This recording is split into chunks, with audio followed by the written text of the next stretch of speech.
Hey guys, welcome back to the farm. Hey, VALMETAL mixer shows up. This was the original mixer that I ordered back in December. It might even been Thanksgiving time. Close to coming up on a year. Got delayed in being built by 6 months. And at that time, I took that silo out and I was doing a direct dump, or I wanted to as soon as I could. And I got this demoed here, this PENTA by Weiss. If you're new to the channel, if you've been here a while, you'll know what happened. Well, I ended up keeping the PENTA, but here's the VALMETAL. Came in, supposed to have been here in April, May, June, July, August, 4 months late. This would have been the mixer that we've been using. And although I'm not gonna use it, I'm not gonna hook up to it, my silo man, he still kept it and ordered it. He's gonna put it up for sale. So if anybody's interested in this, look up Tri-State Silo online and you'll get his phone number. But thought I'd give a walk around just to give a comparison, give it the old eye test. I've been running this for 6 months, the PENTA Cyclone 4540, and I believe these are about the same size.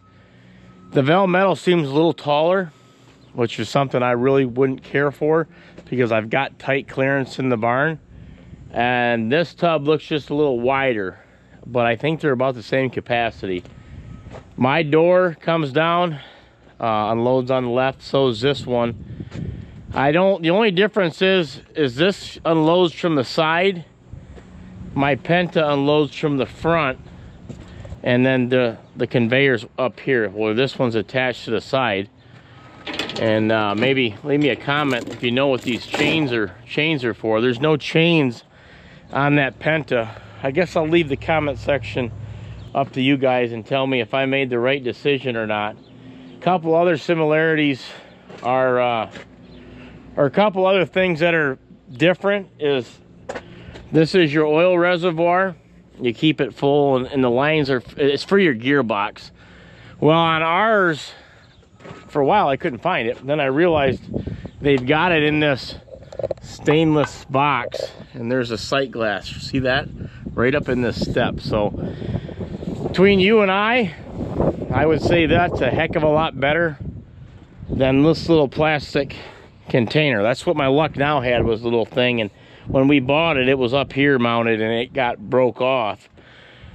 I like that, the way they've got that. Another thing I like better on the PENTA is this isn't bad, but this ladder the PENTA's got, it's just bigger, sturdier. And yeah, you can see up here, it's probably about 4 inches taller. But leave a comment below if you've tried one of these VMAX 400 mixers.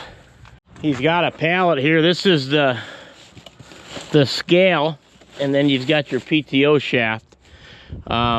But looking at the difference in them, they're probably close to being the same length. Different idea how they did it. This is tube frame, or this is just a channel. And one thing I'll have to say that it looks like the VALMETAL has the upper hand on. Big 8-bolt wheels and studs. I mean, just look at the size of that. Where we have 8 bolts here, but they're a lot smaller. So we definitely didn't get the upper hand on the tires, but as far as the width of them, they look to be about the same weight. This has got a plug for the lights, the new one, but I don't see any lights on it. Whereas my PENTA came with a light kit and it plugs in. Not that I'm going to use them, I'm not taking it down the road, but I know some of you farmers do. But so leave a comment down below. The price was very similar on these two.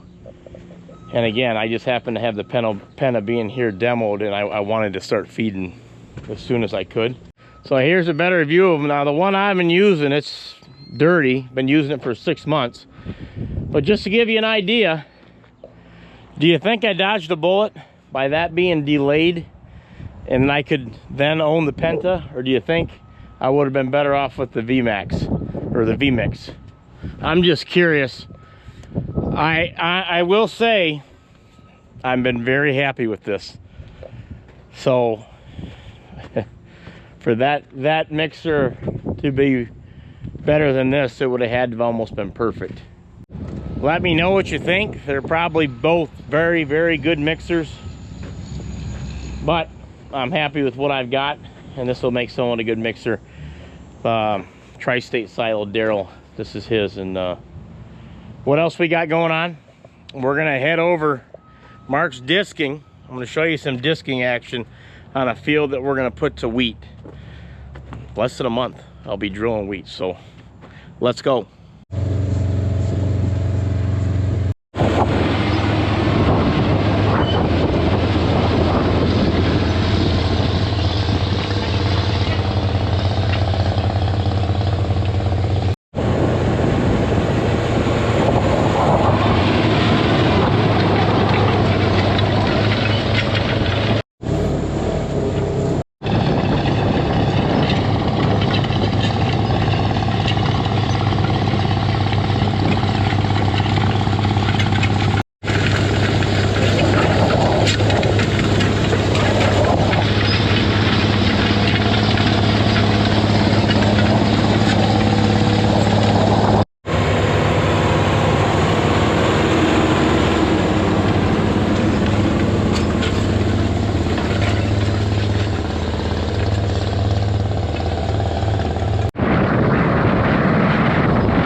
Yeah, that 9400 new head, new turbo, tuned up, disking up that field with that big John Deere disc. That's a field just over yonder, one of the last ones we bought. I think that was in 2019. I'm mixing corn silage from this bag that I opened 7/125. Well, I was getting towards the end, so I opened this one up here, and to my pleasant surprise, she's very, very moist and cool. I took out 1 scoop and dumped it in the manure spreader because it was a little, well, you can kind of see that's kind of some stinky stuff, but 1 scoop of the end.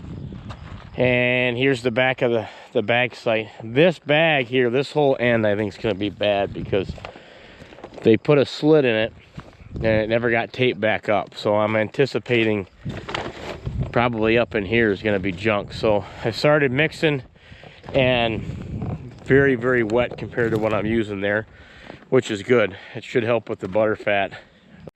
Yeah, here's this stuff. It's good stuff, but it seems like it was just a little bit drier when it was chopped. See, we started here, but I actually started last fall on one of them hay bags over there, half it. So mixing in the corn silage so the cows don't get their diet mixed up too much. And don't look now, but this big bean head that got beat and crushed, this whole thing was turned in last fall, has been fixed. Greg buttoned this up the other day. If you look, this whole end is pretty much new. I can smell the paint. Couple new guards, ended up putting some new plastic shields and coverings all the way down, but compared to what it was, if you guys remember, they wanted to pretty much total it, or they did total it, I should say. This whole side was good, what we wanted to do, we wanted to paint that auger. What I think they were gonna do is run beans through it. It'll shine that right back up. Then we'll paint it before we put it away. But they've got it all oiled up and waiting. Beans around here, soybeans, they're not turning yet. And she ran pretty darn smooth. So this is gonna be our primary bean head. And now we've got that second rebuilt soybean head. Well, it's actually just a grain head on backup.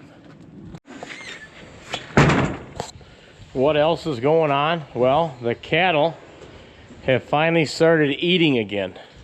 90, mid 90s, upper 90s. And these girls were hurting. Vet this morning, 22 cows, 18 of them pregnant. So if you see anybody in here with green cow-friendly marking spray, don't be alarmed. But remember when I raised all these stalls up? Now look at them. And those guys are standing there, but they're all pretty much using them the way they should be. That was an unbelievable idea. And here's your end walls. Here's one backwards, but end walls, not as good. Not bad. There's 3, 2 backwards, and then 4 more the right way. But I put sand in them regularly. I've got a system down where I put some in this morning. I'll put some in the maybe that next section, but it's still hot. I mean, it's 80s, but they're just eating that feed up. We dropped quite a bit on milk. You know, we don't have misters in here, and we don't have fans. Maybe the next step would be fans. Maybe I'll make that my mission next summer. But all in all, they're doing well. I feel a great breeze, and that's that hole we cut in the barn. Well, they've got plenty of feed, but they've weathered some of the heat. The never-ending challenge, making sure these cows are eating and their diets proper. And oh, here's a big bull. He's been getting ornery lately. He's huge. He's gonna have to go. There's my big 67 with a dangerous horn on her. That cow right there got up. She'd give that bull a run for his money if they got in a fight. Hey, knock it off, big boy. Knock it off, big man. Look, you're gonna go to the bathroom. Hey, don't be pooping, splattering on me. All right, we'll leave him be. I just haven't done a walkthrough in here in a while. Fairly cool. Not a lot of breeze today. That flag, American flag up there is drooping. But there's your update. Cows did good. Bulls are doing their job. I mean, that was a lot of pregnancies. I've got him out here every month now, Dr. Gubert, Metamora, Michigan. We'll have him, like he said, he left. I said, I'll see you next month, because it's working. I've got all the information I need on him. Remember, we cut these holes out so the cow's head could stick through. It's working. They're all laying the right way here, except one down here. But all right, that's gonna do it for the video. I'm gonna show you family time, hiking and exploring Port Crescent up by Port Austin, Michigan. First family trip of, well, there's 7 of us, 5 kids and myself and Rochelle. So let's go up there, have some fun. I'm gonna give you a little information on it. Let's go.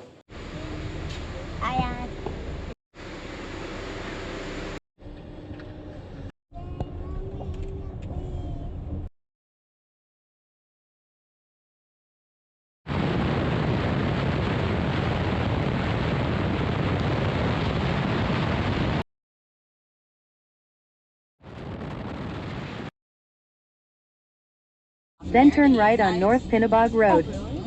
Well, we're close to Caseville.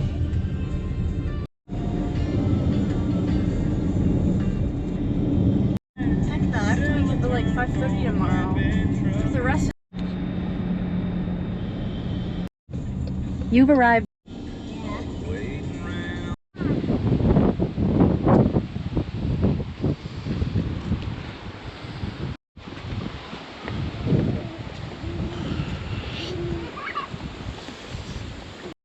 Summer, come here.